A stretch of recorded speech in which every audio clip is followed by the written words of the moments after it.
Sensational. Comment and subscribe. Like, comment, and subscribe. Like, comment, and subscribe.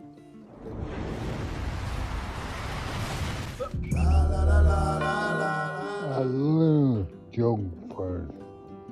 Many of us have wondered just who is jack shit. We find ourselves at a loss when someone says, "You don't know jack shit." Well, thanks to my genealogy efforts, you can now respond in an intellectual way. Jack Shit is the only son of Aw Shit. Aw Shit, the fertilizer magnate, married Oh Shit, the owner of Knee Deep in Shit. They had one son, Jack. In turn, Jack Shit married No Shit. The deeply religious couple produced 6 children: Holy Shit, Giva Shit, Full of Shit, Bullshit, and the twins, Deep Shit and Dip Shit. Against her parents' objections, Deep Shit married Dumb Shit, a high school dropout. After being married 15 years, Jack and No Shit divorced. No Shit later married Ted Sherlock. She wanted to keep her previous name. She was then known as No Shit Sherlock.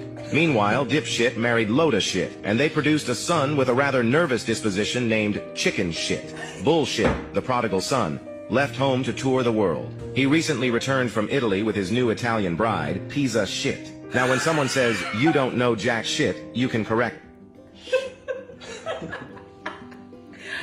I don't think it could be worse. No shit. You're full of shit. Men know.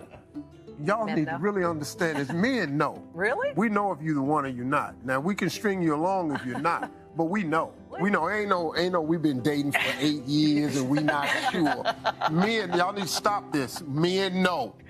You can ask them point blank. The problem is women have a fear of asking because they don't want to know the truth. Men know.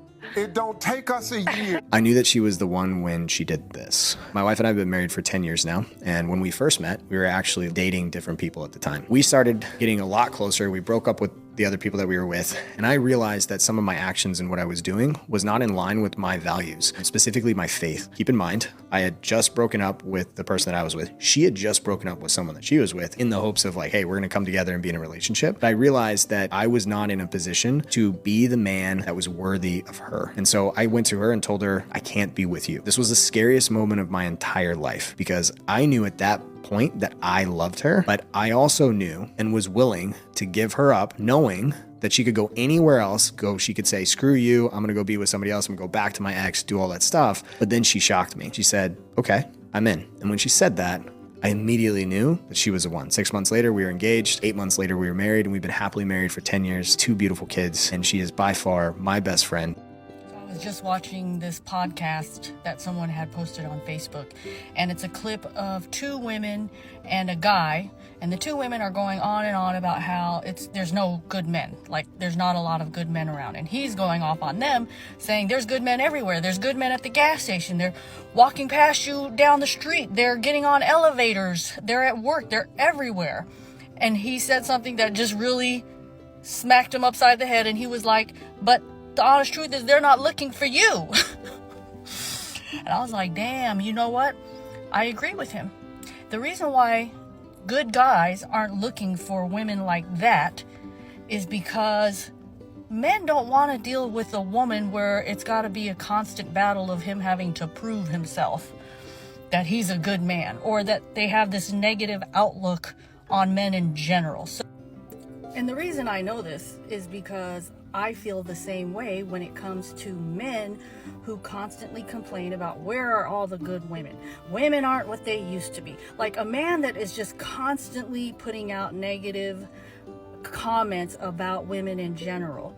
Because it's not so much about what they're saying, it's about the mindset. And the mindset is they are operating in a scarce mindset, a lack mindset. And they're talking about just their few experiences versus changing their perspective. Have you ever thought that maybe you've come across a lot of good women, but they just weren't your type? So there are good women, there are good men everywhere, but when you're constantly beating the drum of there's not a lot of good men, there's not a lot of good women, well, the universe is going to match your thoughts. And that's why you're seeing and getting what you're getting, because you're operating in a scarce and lack mindset. You know, the kind of men that I'm attracted to are men that have winning mentalities, meaning they understand that they are responsible for the outcome of their life. They create their reality, meaning whatever they choose to think, whatever their thoughts are, they know that manifests into their reality. And I like men who have positive mindsets, abundant mindsets. They have the outlook of, okay, I've come across a few women that weren't for me. Thank you, universe, for moving them out of my way so I can move on to a great woman that is meant specifically for me. And ladies, y'all keep going around talking about how there's not a lot of good men left, and you wonder why you're not coming across great men. It's because you're not looking for the positive aspects in men. Change your perspective. Listen to this. You know, I keep hearing from a lot of men that a good woman is hard to find. Well, it all depends on where you're looking and what you define as good. A woman that knows who she is, knows her worth, that's a good woman. A woman who supports her man, but she doesn't baby him, that's a good woman. A woman who doesn't mind submitting as long as you understand what it means and it goes both ways, that's a good woman. A woman that's beautiful, loving, and full of ambition, that's a good woman. She brings more to the table than you're willing to acknowledge. That's because she's a good woman. She walks in her femininity. She takes care of herself, but don't think she won't check you. That's a good woman. She has your back as long as you have hers.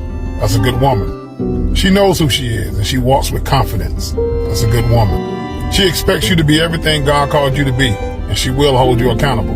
That's a good woman. Ladies, whatever I miss, leave a comment. You're not hard to find. We just need to step up. Every man wishes he had a good woman, but what he doesn't realize is that good women with good hearts have real emotions. They have feelings. They love hard. They are very affectionate and passionate. They are very loyal. Because of their soft hearts, they can easily get frustrated, upset, or emotional, but they will love you with all their heart and soul. They might be moody, but you can be sure that they will give you a love that's hard to find anywhere else. There's nothing more attractive, there's nothing more powerful than a woman that can speak life into you, because it's hard being a leader. It's hard taking on the responsibility of a household as a provider, not just of finances, but of protection, of guidance, of understanding, of friendship. And when you have a woman by your side that doesn't beat you down when you're down, but yet she speaks life into you to lift you up, there is nothing more powerful and more attractive than a woman that's able to do that. And from day one, you have been that to me. Watch this before you scroll. Women are way less committed to relationships than men. And this is why marriages are falling apart. But we're not allowed to say that. Seatbelts on, buckle up. I will say it again. Women are less committed to relationships than men. Roughly 70% of divorces are initiated by women. They are willing to throw the towel in sooner. Feminazis will try to convince you that women do this because of men. Because for them, the equation is always men equals evil. Now, imagine if we took men out of the equation entirely. Oh wait, we don't have to imagine that at all. We have that data. We have the divorce rates for lesbian couples. Lesbians have the highest divorce rates in the country. It turns out that if you have twice the women in a relationship, you also have twice the chance of divorce. You couldn't write it if you tried. Oh, there you go.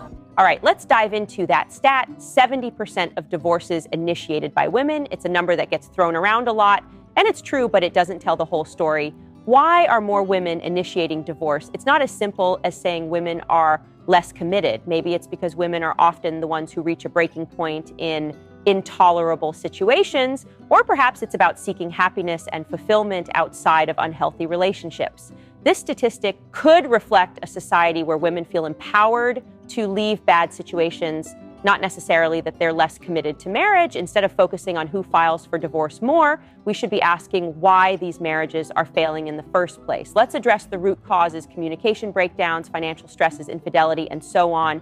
It's time we work on building stronger, healthier relationships from the start, rather than playing the blame game after they end. Also, guys, please let me know, what do you think about it? And don't forget to leave a follow.